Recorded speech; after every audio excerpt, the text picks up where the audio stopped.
Hello and welcome. Tonight, the long arm of the law catches up with 94 suspects for allegedly killing 2 police officers during Sunday's attack by the proscribed members of the Islamic movement of Nigeria. Interpol arrests over 300 people in connection with links to one of West Africa's most feared criminal networks, the Black Axe, and other affiliated groups. And federal government and ASUU resumed talks, set up a joint committee to escalate the implementation of all residual issues, especially those with presidential directives, plus NLC directed its members to embark on processional and prayer session in solidarity with its president, Joe Ajaero, over his invitation for interrogation by the police tomorrow. On business news, Kano State government orders closure of existing accounts as it commences plan to transit to the Treasury single account. On sports news tonight, the Paris Paralympic Games open in blaze of color in the City of Light, the French capital, firing the starting gun on 11 days of intense competition. And from Abuja, the nation's capital, devastating floods wreak havoc on residents from Sabongeri in Kaduna State, as well as some communities in Yobe State. Houses and connecting roads destroyed. National news from London. The Palestinian Health Ministry says at least 9 Palestinians have been killed in a major operation by Israeli forces in the north of the occupied West Bank.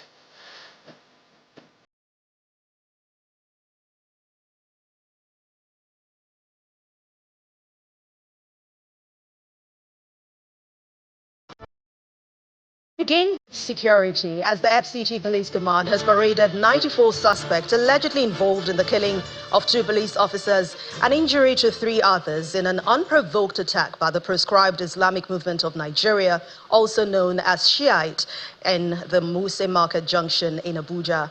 While addressing a news conference in Abuja, the Commissioner of Police in charge of the Federal Capital Territory, Mr. Bennett Igwe, while reeling out statistics of other arrests made, announced the arrest of a serving naval personnel allegedly responsible for killing the son of a former Chief of Naval Staff, Vice Admiral Ishaya Ibrahim. Sunday, August the 25th, 2024, was a bloody one in Wuse area of Abuja, as 2 policemen lost their lives while 3 others were severely injured following an alleged attack by members of the Islamic movement of Nigeria on policemen said to be carrying out peace maintenance duties. Barely 3 days later, the police parade some of the arrested suspects.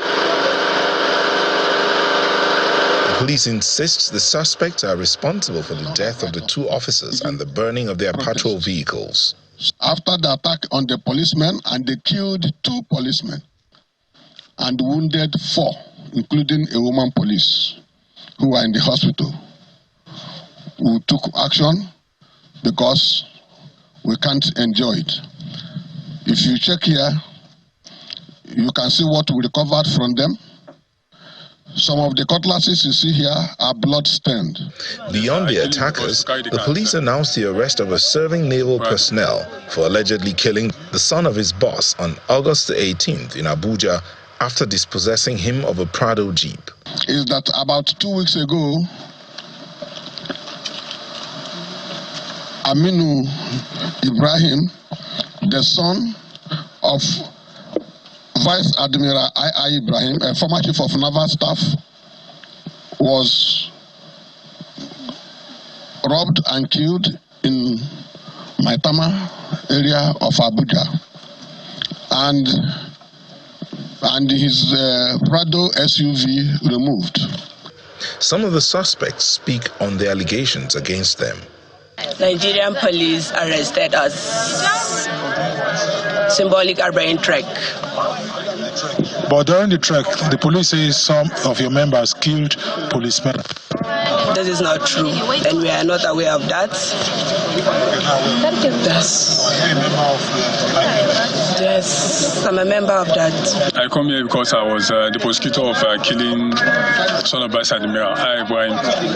So why did you kill him? Yes, I killed him because to carry the cancer. Although the police is continuing the search for other suspects, it's vowed to prosecute the arrested ones as soon as investigations are complete. Over 300 people have been arrested by the International Criminal Police Organization, Interpol. According to a post on the Interpol website, those arrested have links to one of West Africa's most feared criminal networks, Black Axe, and other affiliated groups. According to Interpol, the operation, codenamed Operation Jackal 3, focused on online financial fraud and cut across 21 countries and 5 continents from April the 10th to July the 3rd. The operation led to the seizure of assets valued at $3 million, dismantling the multiple criminal networks and the identification of over 400 additional suspects. Law enforcement agencies also blocked more than 720 bank accounts connected to the illicit activities. Black Axe is said to be a secretive criminal organization involved in various illegal activities globally, including human trafficking, prostitution, and murder. However, cybercrime remains the group's primary source of revenue. I will switch to legal matters now, as the Federal High Court sitting in Abuja and presided over by Justice Peter Alifu has approved the request of the Defense Intelligence Agency, the DIA, to detain an assistant superintendent of police and 19 others for 30 days over the alleged involvement in banditry, kidnapping and terrorism activities. The police officer, ASP Babangida, was ordered to be detained along with other suspects for 30 days to enable the DIA operatives carry out thorough investigation into the alleged involvement in the heinous crimes. The serving police officer, who was arrested in June 2024, had since been in the DIA custody. He was alleged to have been helping Boko Haram, bandits and ISWAP members in carrying out terrorism activities in some parts of the country. Justice Peter Alifu issued the detention order while delivering ruling in an ex parte application brought before the court by the DIA. Counsel to the security agency, S.A. Minu, while arguing the ex parte application, had requested the permission of the court to detain the suspects for 90 days. The Woolwich Crown Court in the United Kingdom has sentenced 4 Nigerians to prison, and that's after they were found guilty of conspiracy to facilitate illegal entry into the country. Our London correspondent Juliana Olainka tells us more. Well, this is a pretty serious incident, and there are no surprises that it has garnered plenty of column inches in the UK, because it is centred around a critical talking point in this country at the moment, which is immigration. The latest that we have heard on this is that yesterday at Woolwich Crown Court, 4 Nigerian nationals that have been described as a gang by the Metropolitan Police were sentenced to prison. They have been found guilty of conspiracy to facilitate illegal entry into the UK and conspiracy to provide articles for the use in fraud. Primarily, they've been charged with producing these fake marriage certificates to help individuals remain in the UK illegally under the EU settlement scheme. These individuals who have been convicted have been named officially as Abraham Onifade, aged 41, Abayomi Shodikbo, aged 38, Nosimot Gbadamosi, aged 31, and Adekunle Kabir, aged 54. This case covers a slew of issues that Sir Keir Starmer will have to address when Parliament is recalled from its summer break next week. And this is about security concerns, it's about human exploitation, it's about legal and political ramifications, and most importantly, immigration control. We know that the then Home Secretary, James Cleverly, introduced new immigration controls in December that were implemented in April, basically controlling and trying to reduce the number of foreign nationals coming into this country to work. And it has been made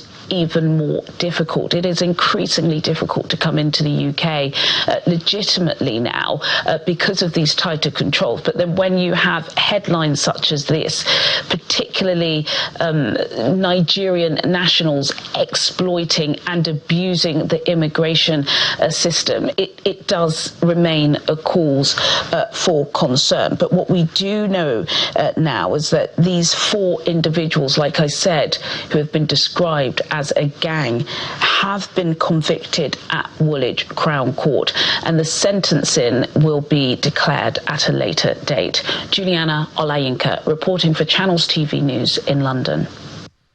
The Minister of Finance, Mr. Wale Edu, has announced that President Bola Tinubu will soon present the whistleblowing policy to the National Assembly for legislative action. He made this announcement during a meeting tagged Implementing the Whistleblowing Policy in Nigeria, Issues, Challenges and the Way Forward in Abuja. Mr. Edu explains that the government expects the support of Nigerians in making the policy work towards enhancing transparency and accountability.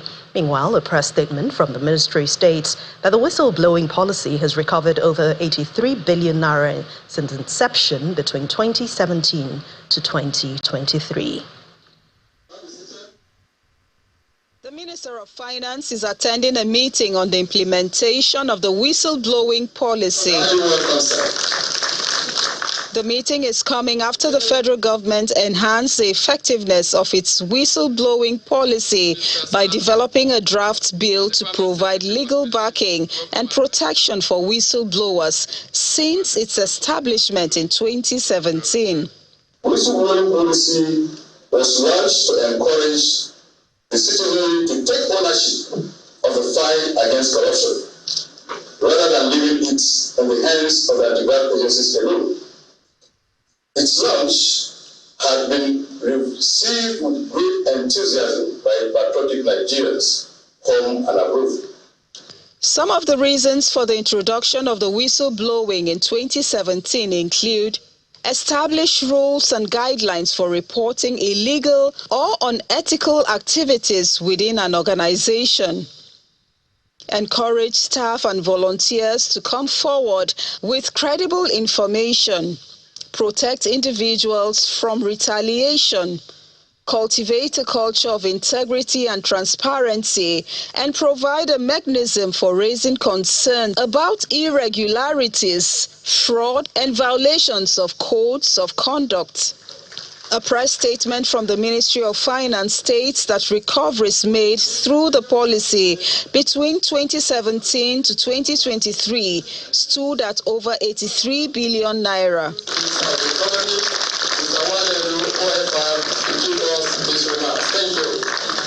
The Finance Minister says the present administration remains committed to the implementation of the policy.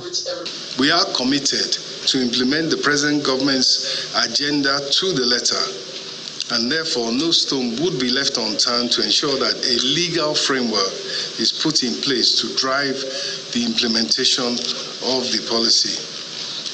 Towards this end, we are presenting in due course the whistleblowing bill to the National Assembly for necessary processing and legislative action. And we expect that the public will support the quick passage, the prompt and expeditious passage of this all-important bill by the National Assembly. The one-day sensitization workshop on the implementation of the whistleblowing policy restates the government's commitment to transparency, accountability, and integrity in governance. Sarah Chimugu, Channels Television News. The European Union is asking the Nigerian government not to relent in its effort to protect democracy in the country and on the African continent, regardless of the recent setback it suffered in some West African countries. Well, the outgoing European Union head of delegation to Nigeria and West Africa, Samuela Isopi, gave this charge at a farewell meeting with the leadership of the Independent National Electoral Commission, INEC, in Abuja.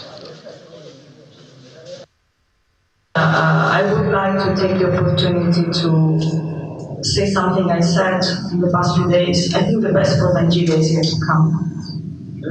Nigeria has all the assets, all what is needed to get out of its challenges and to be great. Nigeria is already great. It can be even stronger and greater, and we believe that the future will be a bright one. For Nigeria.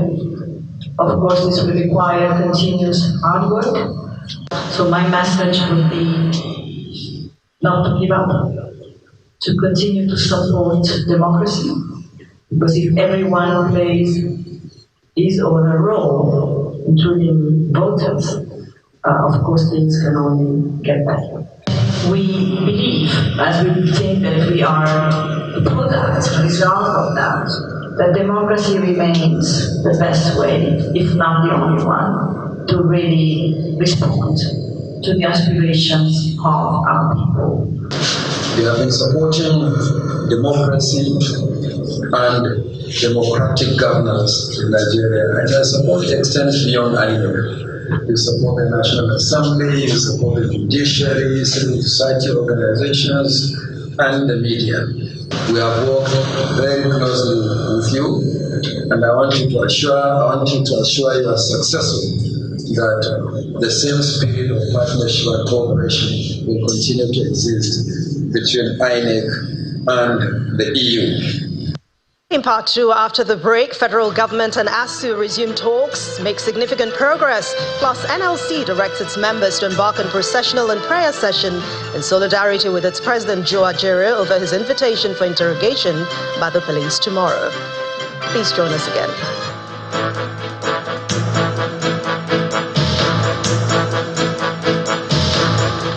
Welcome back. If you've just joined us, you're watching the news at 10, coming to you live on Channels Television from Lagos. A reminder of our main stories.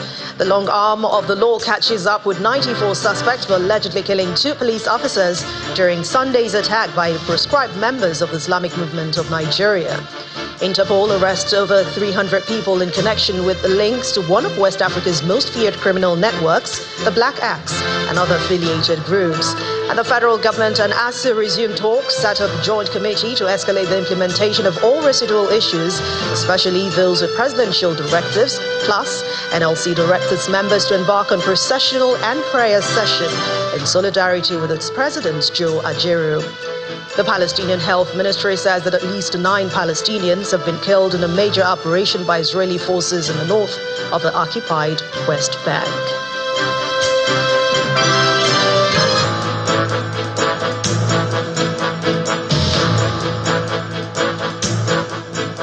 The federal government has assured that it has worked out modalities on how to make progress with the Academic Staff Union of Universities as both parties plan to reconvene on September the 6th. The Minister of Education, Professor Tahir Maman, made this disclosure at the emergency meeting with ASUU officials and the management team of the National Universities Commission barely 10 days to its planned nationwide strike. Part of those modalities worked out is the establishment of a joint committee comprising ASUU, the Ministry of Education, the NUC, as well as the Ministry of Labour to escalate the implementation of all residual issues, particularly those with presidential directives. Our correspondent, Gloria Umezuke, reports. The convergence of officials from the Ministry of Education, the National Universities Commission and the Academic Staff Union of Universities at this emergency meeting is another attempt by the federal government to halt the planned strike by the union in 10 days. The President has committed himself to having an education system which is the pride of everybody. The union had earlier issued a 21-day notice before embarking on strike if a number of issues are not resolved. They include the conclusion of the 2009 FG-ASUU agreement, the release of the withheld 3.5-month salaries on account of the 2002 strike, the release of unpaid salaries of staff on sabbatical and part-time, the release of outstanding third-party deductions, funding of the revitalization of public universities, among others. Both parties agreed to discuss with a holistic resolution in focus before the meeting dissolved into a closed-door session. Hours later, the Education Minister provides some details of the progress recorded. We had very sincere and honest conversations on all the issues that agitating the minds of the universities, and we have worked out modalities on how to make progress on them, and hopefully we see a very good window to the resolution of the issues. So we are coming back again, convening on 6th of September. Although the ASUU president states that there are some unresolved gaps, he declined to speak on the status of the industrial action despite the adjournment of the meeting to September 6. There are still gaps, and we believe that let also give the government between now and our next meeting to see what they would have done on those issues. We hope that in the interest of our Nigerian students and Nigeria as a country, this issue should be amicably resolved to have a free, smooth academic system in the country, Nigeria. The last strike embarked upon by ASUU during the immediate past administration lasted for over 8 months. The Education Ministry is therefore ramping up efforts through a joint committee, including the Ministry of Labour and ASUU, to escalate the implementation of all lingering issues. As negotiations continue, the both parties have agreed to use the 8 days window to resolve the issues. ASUU had earlier maintained that it has given the federal government ample time to resolve the issues and do the needful to avert critically the planned. The Nigerian Labour Congress has directed all state chapters and affiliate members to mobilize members for the prayer session in solidarity with the NLC president, who is expected to honor the police invitation for interrogations tomorrow, Thursday, August the 29th, 2024. The General Secretary of the NLC, Mr. Emmanuel Abuja, confirmed this directive to our Labour correspondent. According to the NLC General Secretary, the directives also instructed members from across the state to mobilize and embark on a peaceful procession to their respective state police commands and stay there until the NLC president is out of the police interrogation. While meanwhile, the NLC members in the nation's capital, Abuja, are also expected to do the same, with some leaders of the labor union accompanying the president to the police office. It will be recalled that Nigeria police had invited the president of the NLC last week for questioning over allegations of terrorism financing, treasonable felony, and cybercrime. However, the NLC has, through its legal advisors, sought for a new date to honor that invitation. Let's head to Abuja studios now, where Victoria Longjohn is standing by to give us more on the news at 10. Hello, Victoria. Hello, Anne.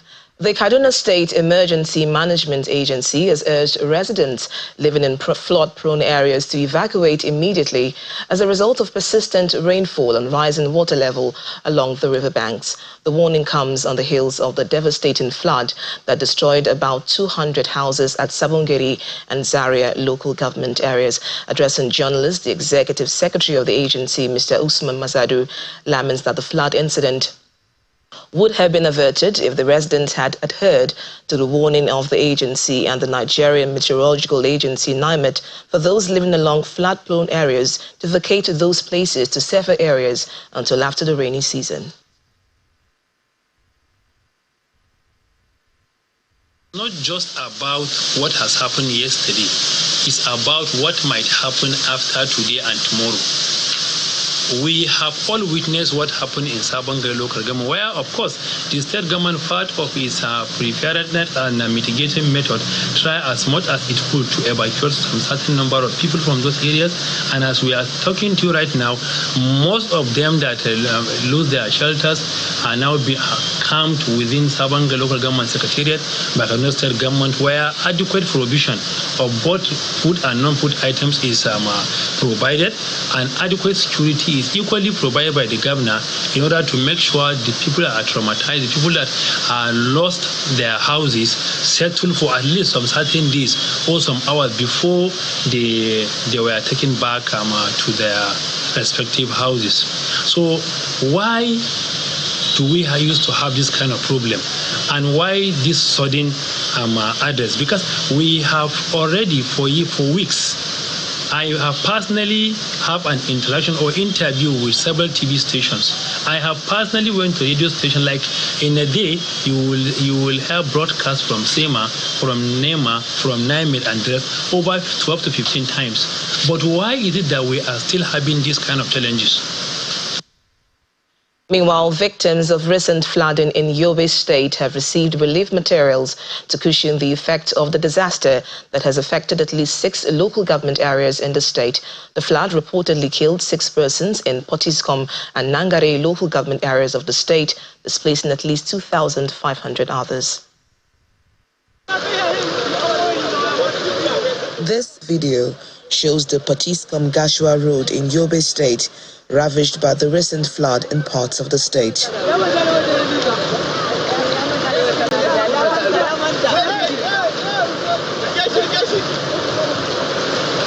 This once very busy road is now a shadow of itself owing to the recent flooding.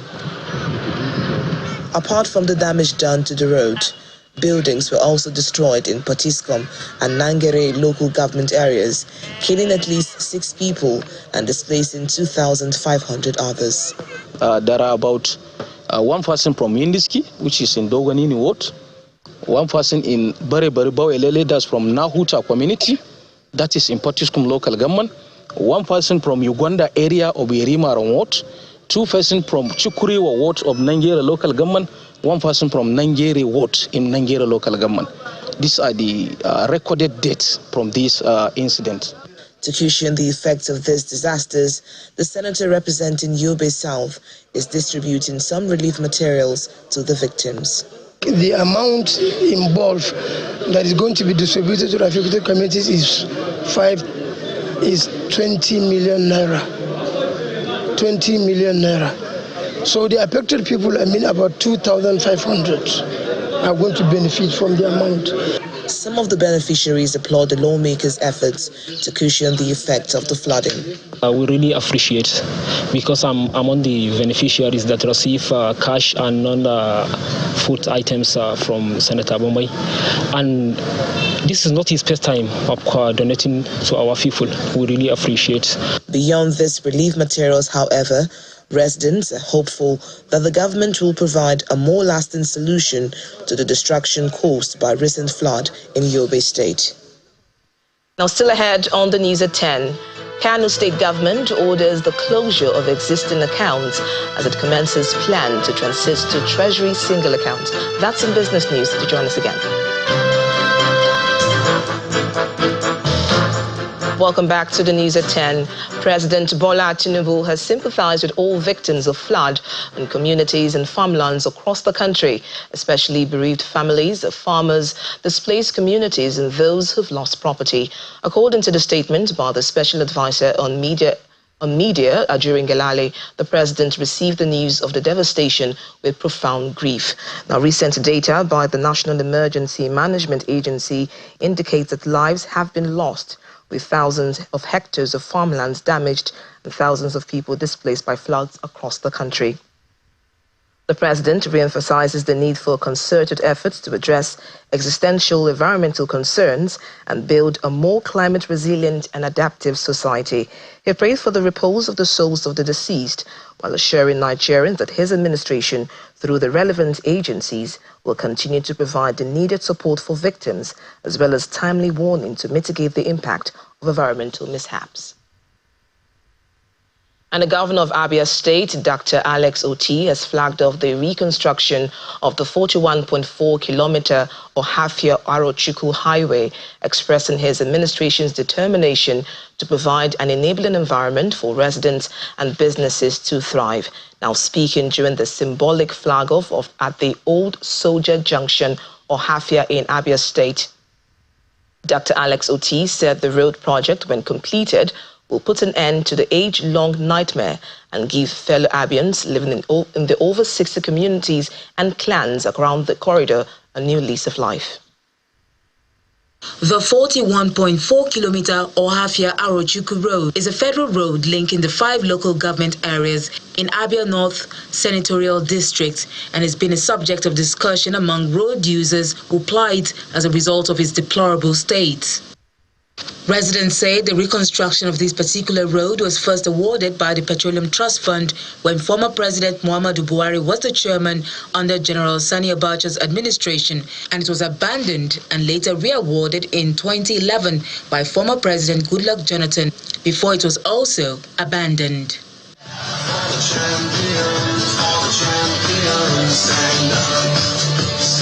It appears that succor might have come as the Abia State Governor, Alex Oti, flagged off the road with construction equipment mobilized to the site.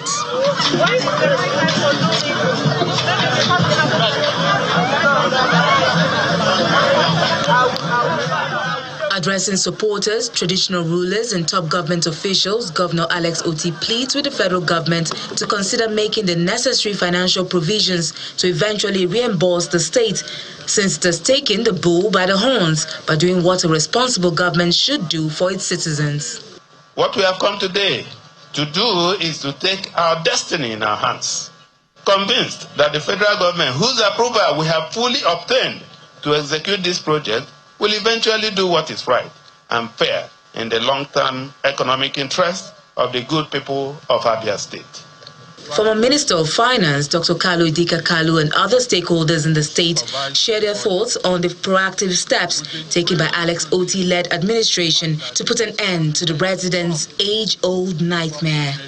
When this state was created, there were all kinds of promises, all kinds of expectations. There is no doubt that with the coming of Dr. Alex Otti and his team, people are happy. These expectations are being realized steadily. The construction of this road represents a cementing of the brotherhood and the bond between Aruchukwu and the Ohafia local government. It builds our social, economic development and also works towards our development of businesses. This road it's like a big testament for the people of Abia State. This road is a blessing. It's not just a road construction, it's a blessing for the people of Ohafia and Arochukwu. We want to tell you that this governor that you have is a blessing from above, because he has made sure that there is nothing that will stop this road, not to hit the timelines that this road has been set to meet. For the people of the state, the excitement knows no bounds, as they believe that the project, when completed, would ease their burden, create economic advancement opportunities within communities, and build new systems of advantages for the next generation. And that's all from Abuja. It's now back to you, Anne, for the rest of the news at 10. Thank you, Victoria. Two other stories. Nigeria's national edifice, the National Arts Theatre in the Gomo area of Lagos State, will soon commence full operation as the Bankers Committee promises to see to the completion of that project. They made the promise while after taking a tour of the edifice that took them to see different aspects of the once national pride.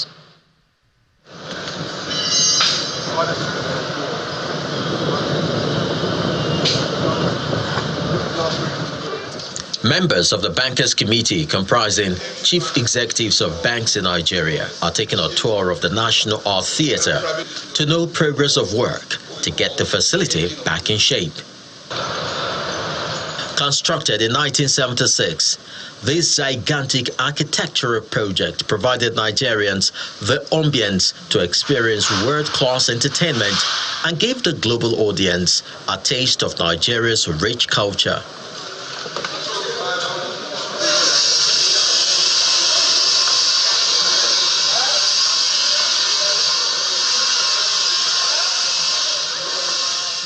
Renovation work is ongoing at the main auditorium, banquet hall, exhibition hall, and the modern kitchen. Also restored is the artistic work and other beautiful designs laced with Nigeria's rich cultural heritage. Yes, so we got a curator, SMO. They went round. After over 2 hours of seeing the progress made so far, a member of the Bankers Committee shares his thoughts about the project. It wasn't about making money. This was about a national monument that had been left abandoned. And we thought anything and everything that needed to be done should be done to restore this to its glory. We were shocked at the scale of the work that needed to be done, but we were also impressed by the possibility that it represented. Renovation of the National Arts Theatre requires the right technical expertise. What we call this, we call it a restoration, a refurbishment, and a renovation. So it's the 3 R's, because the building is adorned with priceless art. The building is adorned with priceless elements. So we had to be very careful in the intricacies of how we designed it. The main thing was that all the electricals, M&E, were obsolete. So I can tell you that we had to change all those. But we also had to make sure that the building remained true to what it was set up for. It is expected that upon commencement of full operations, the National Arts Theatre will provide jobs. One of the reasons the Bankers Committee took up the challenge to renovate the project. At the heart of it, why we went after this was to create employment. We thought, where are the best possible kind of jobs that we could create? And it's in the creative industry. It's not just in the arts. It's not just in technology. It's not just in fashion. We wanted to create an ecosystem that can absorb all of the youthful energy and give them a platform to perform. The National Arts Theatre was constructed by the military regime of General Yakubu Gowon and completed in 1976 by the Olusegun Obasanjo administration. Let's turn our attention to business news now, where Dominic Iwewu is standing by to give us the figures.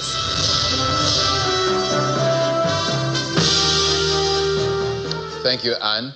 Onto business news. The Kano State government has ordered all ministries and agencies to close their bank accounts and merge them into a treasury single account. This directive was issued by the Kano State Governor Abba Kabir Yusuf during a meeting at the government house in Kano. Governor Yusuf explains that the move aims to address financial irregularities and ensure better management of funds. He warns that ministries or agencies that do not comply within a week will face legal consequences.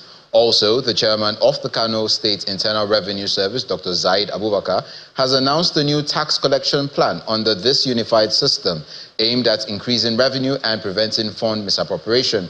The new system is set to begin next week. The Central Bank of Nigeria plans to reissue 2.2 trillion naira in treasury bills during the fourth quarter of 2024, as outlined in the new 2024 issue calendar. The reissuance is part of government's ongoing efforts to manage liquidity, support the financial market, and maintain economic stability. The calendar includes details on auction and settlement dates. The total reinsurance for the quarter includes 158 billion naira in 91-day bills, 109.6 billion naira in 182-day bills, and 1.9 trillion naira in 365-day bills. The domestic stock market made a U-turn into negative territory as sell-offs in MTN Nigeria dragged the index down. Ini John Mekwa has the details.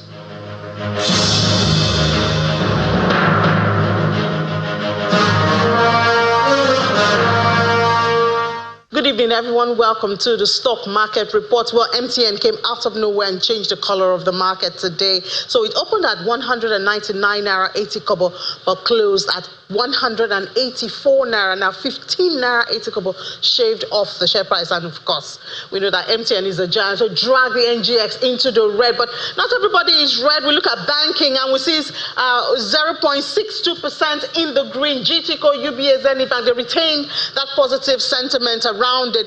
Consumer goods has recovered today. Dangote sugar, as well as Honeywell flour, and oil and gas not looking as green as yesterday, but O&O is still doing its thing, and so it's up 0.53%. At the close of trade, it's a red today. It's down. The market is down 0.32%. 96,000. We're still on that level, and the market cap is still around 55 trillion naira. Now, perhaps one of the explanation for this is that foreign investments at the NGX has declined by 24.67 billion in July alone. It was at 82.19 billion in June. So it seems, well, we have to do more of domestic investors. But for today, they haven't done enough. So the bear is back.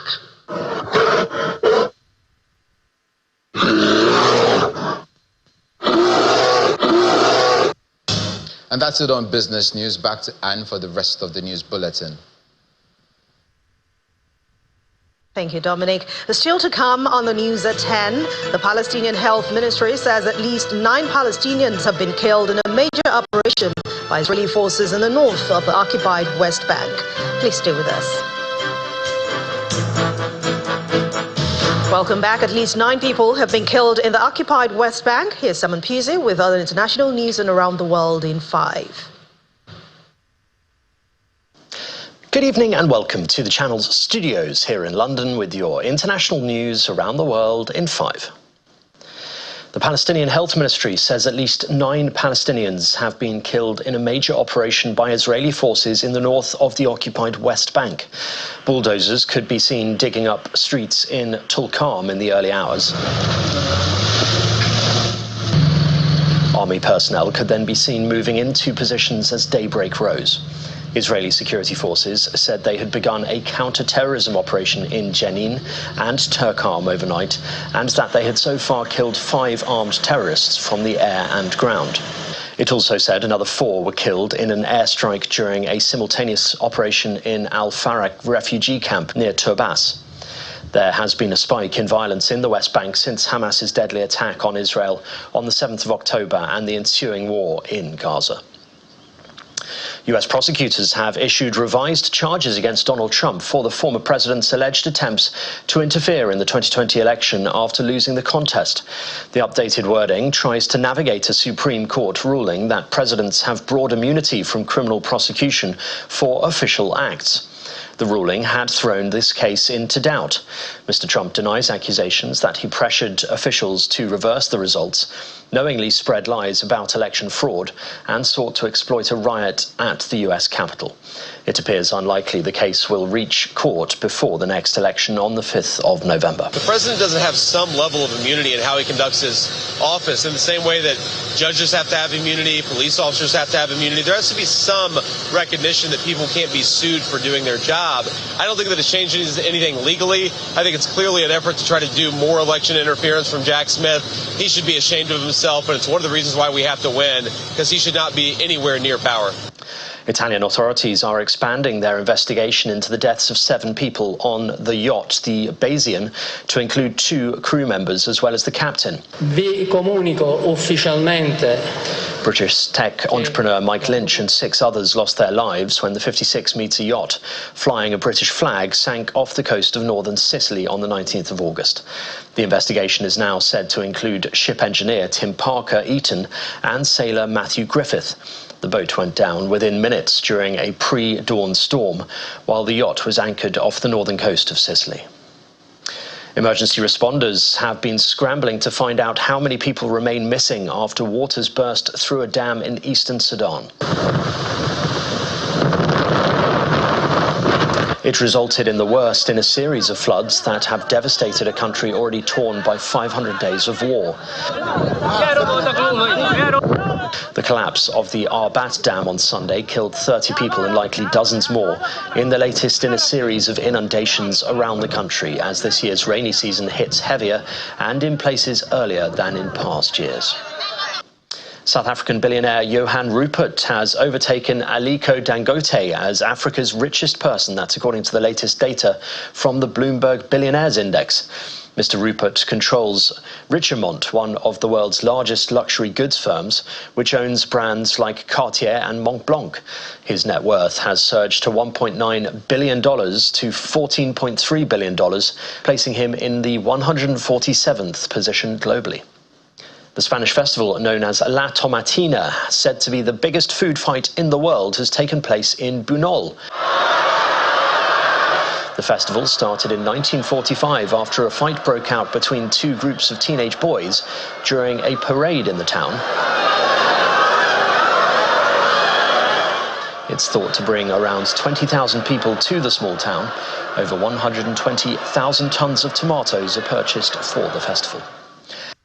And a rare sight for road users in South Dakota in the United States, an ostrich on the loose. Traffic came to a halt as pedestrians attempted to shepherd the flightless bird off the road so cars could get moving again. Local news reported that Sioux Falls Animal Control eventually captured the bird. A Sioux Falls Police Department spokesman claimed the ostrich escaped a trailer along with other birds, the owners of which had been travelling from out of state. And that's your international news around the world in 5. Now back to the channel's studios in Lagos.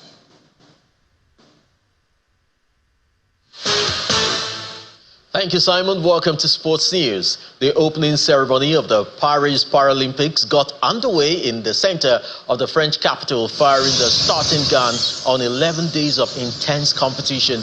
Just as for the opening ceremony of the Olympics on the River Seine in July, it took place away from the main stadium for the first time at a Paralympics. The games opened in Place de la Concorde in the presence of French President Emmanuel Macron, and the ceremony culminated with the lighting of the cauldron. A total of 18 of the 35 Olympic venues will be used for the Paralympics, which run until September 8th.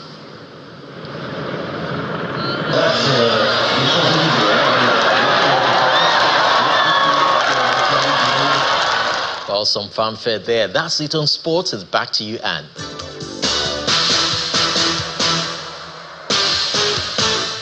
Thank you, Chris. And the main news again. The FCT police today paraded 94 suspects for allegedly killing 2 police officers during Sunday's attack by members of the proscribed Islamic movement of Nigeria. And that's the news at 10 tonight. Thank you so much for watching. I'm Anne Mwawadu. Good night.